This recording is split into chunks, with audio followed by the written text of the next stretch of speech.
видите. Оставаме на вълна мода и със следващия репортаж как се съчетават привидно несъвместими материи като коприна и вълна и как един аксесуар може да промени изцяло тоалета ви. Шаловете на Александрина Михалкова са определено нещо, което трябва да видите. Пък защо не и да притежавате? За страстта, любовта към дизайна и красотата на природата разказва репортерът ни Симона Крушкина. Рисува на шалове, вдъхновени от природата, българските традиции. Шалът, наистина ли той е перфектният аксесуар?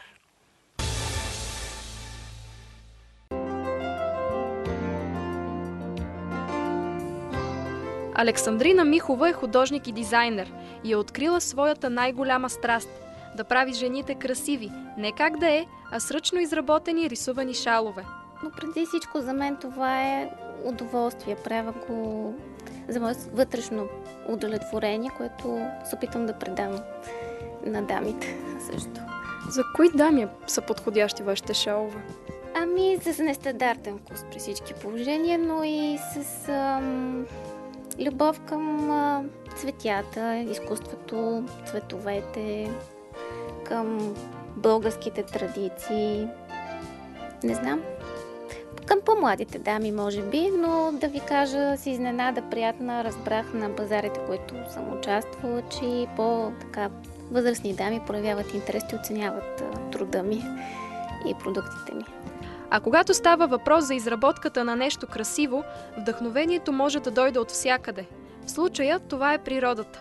От природата, от традициите, които ни заобикалят, които са характерни за нашия регион, нашата страна.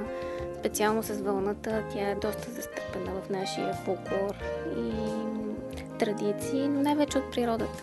Това, което е уникалното на тези шалове е, че Александрина успява да съчетае две на пръв поглед несъвместими материи, като коприната и вълната.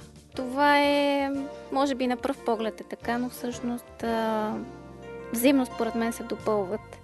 И специално тази техника иглен филд, който аз показах, аз изработвам, работя в двете най-известни техники с вълна мокра и филдсова иглен филд. Той е създаден даже на изток в Япония и по този начин се използва и върху коприна. И не само по този начин, аз го показвам като акцент на нежна коприна с грубата привидно вълна, но всъщност тя е нежна, багрена, мерино вълна и така създавам нещо типично българско и красиво, примерно розата или макове, цветя. И по този начин, като една магия и арт-терапия, се опитвам да създавам нещо уникално. Въпросът, който може би си задава всяка една дама при вида на тези шалове, е как точно се поддържат. Той не е за всекидневна употреба, може спокойно да се пере не в пералня, на хладка вода, в съд, леген. Разбира се, който си купи подобен продукт, трябва да знае, че ръчна изработка, да го пази с любов и да го цени.